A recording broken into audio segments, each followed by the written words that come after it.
Sveiki, sveiki! Šiandien labai noriu papasakoti, kaip išsirinkti tinkamus batus ir teisingą dydį, bei priminti, kaip mes matuojame visų savo batų vidpadžius.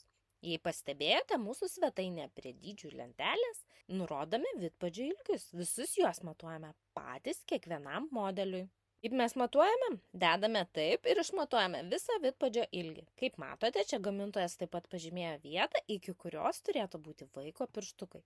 Jei padėsite vaiko pėdutę ant popieriaus ir išmatuosite ją stovint, prie gauto ilgio reikėtų pridėti 1 centimetrą, o tada mūsų svetainėje ieškoti maždaug tokio vidpadžio ilgio. Nes mes matuojame visą vidpadį. Ir tas 1 centimetras yra optimalus papildomas rezervas, kuris turėtų būti bate vasarą, rudenį ar pavasarį. Jei renkate sandalus, papildoma vieta gali būti šiek tiek mažesnė, bet bent jau apie 5 mm yra minimalus. Idealiai 7.